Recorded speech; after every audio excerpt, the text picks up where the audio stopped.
What up, everybody? Zube. I'm gonna give this a shot. This kind of video is new to me, so I'm gonna be doing my interpretation of the new moon in Libra that is coming up on October 16th, right around 3:30 East Coast time. So let's see. Pardon me if I'm a little wonky because I've never done this before. But I know my friends want it, so I'm going to do it for you.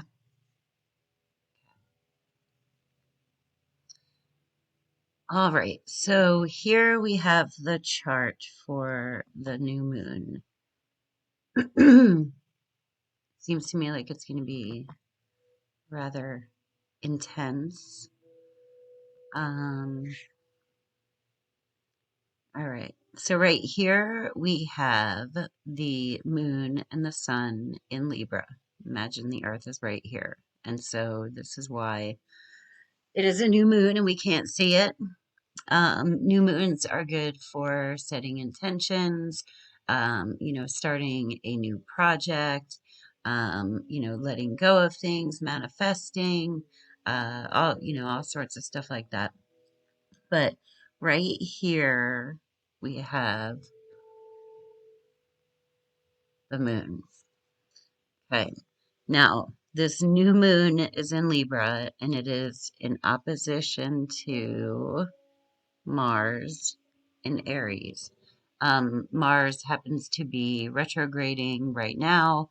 And so let's first talk about the energies of Aries and Mars, or Aries and Libra. Libra is about partnerships, marriage, business partners, how we interact with other people. Aries is about who we are as an individual. Mars is at home in Aries. And so Mars in retrograde, Mars it is not necessarily retrogrades aren't his favorite because it's reevaluation. It's going through an area of our life. As far as the collective, it would be re-examining the way that we act in the world, feeling a little bit um, unable to take action because we are in a state of reconciling ourselves, which makes it kind of crazy that it is across from this new moon, which would be beginnings in the house that deals with partnerships and the way that we interact with other people. So it could be an element of how do we express ourselves to other people and sort of an uncomfortable line and I'm trying to think of where we fall on the scale of ourselves and other people and feeling to some degree like we may not be able to fully express ourselves for the sake of others. Okay, so first we have that going on. Now, all of that is also in a square to these planets over here. We've got Saturn, Pluto, and Jupiter. Um, Saturn, without going into too much detail, Saturn deals with authorities. Pluto is, destruction, rebirth. Saturn and Pluto and Jupiter have all been over in Capricorn, kind of fucking with us, um, which is where, all this energy around the coronavirus and all that is coming from. So they've been hanging out there for a while because those planets travel a lot slower. So with them being in square to Mars as well as the new moon, um, that represents the outside world, the material world, governments, people in power. Saturn is authority. Pluto is um, it's close. Pluto is kind of like just the tower card in the tarot, where everything is, or demolish, for something new to be born.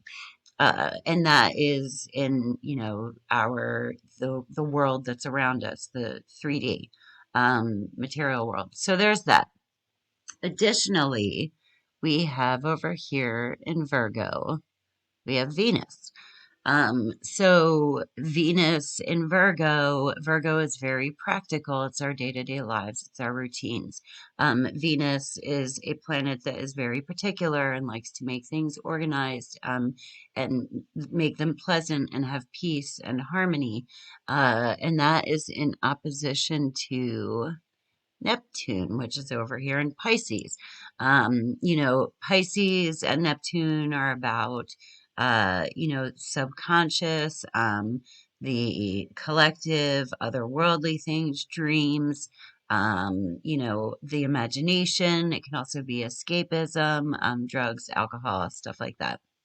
So, what I kind of see with this opposition of Venus to Neptune, being in the house of Virgo and Pisces, is Venus is a benefic planet. And so typically, even if she has an opposition or a square to something, there's the potential for blessing. It's usually a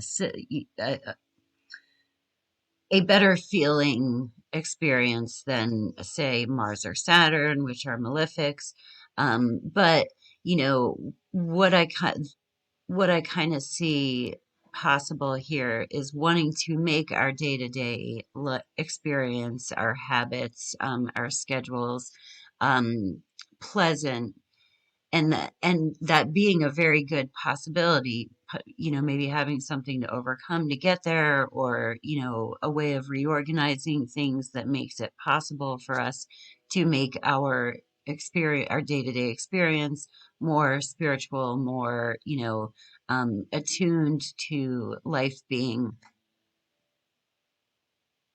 pleasant and almost dreamlike. So you could get something that tends toward um, delusional, overachieving as far as, or overshooting and getting a little bit too ethereal, as far as the day-to-day experience.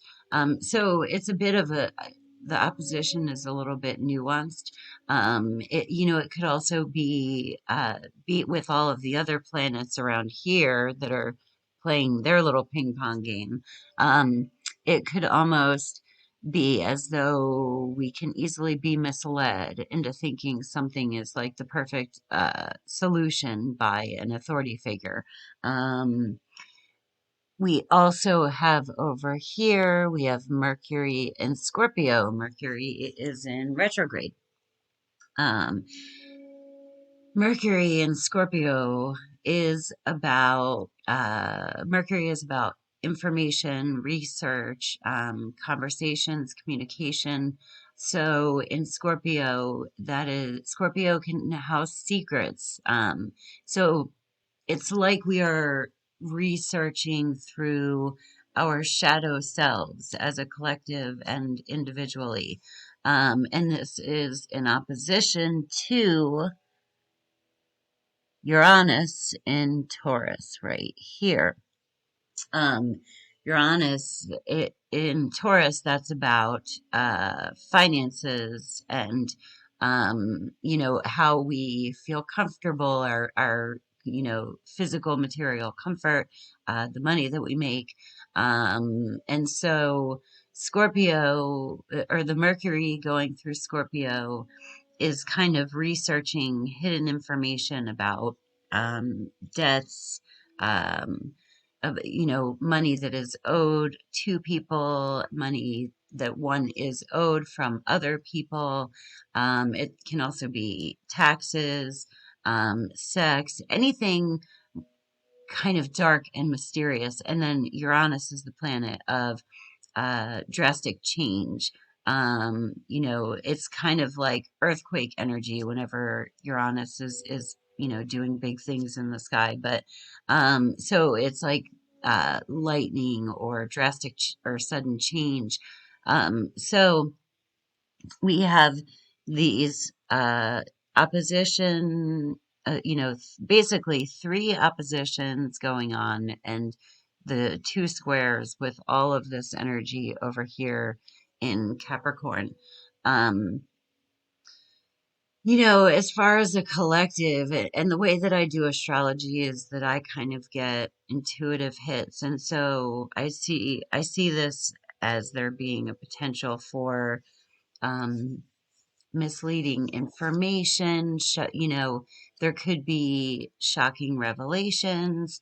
There could be uh, chasing after something that, or being in pursuit of something, but being misled by others, especially since the new moon in Libra is about other people, and how we get along in relationships and interact with other people. And with this Mars in Aries retrograding, so kind of holding the self back, I see a possibility of not following our hearts, or not being in true alignment with what we want, believing that other people might have the answers to something that simply might be misleading. Um, and then I also see the potential for there being something with the government, or possible overreach, some sort of tension between an authority figure, and that goes all the way from the micro individual world up to the macro, global world, uh, uh, being expressed in that kind of way. Um, New moons are good for setting intentions, and so what I feel would be a good intention, or an area that would be good to set intentions in as far as this new moon goes, would be to be true to yourself when working in the world with others, woo woo, whatever, we are all one. However, we do have to be sure that there are boundaries because we are having a human experience. So I would suggest being sure that you stay very in tuned with things that don't feel right. Not getting lost in things that feel like they would just be an escape from reality. What we're trying to do, I feel like, is integrate, what feels real and what feels dreamlike. We're not trying to get away from what feels real. We are trying to have a new experience of reality. So that's where I would go with this. Um, I think that's about all I have. Thank you for listening. This was a new thing for me. And I hope you have a lovely day. Namaste. Peace.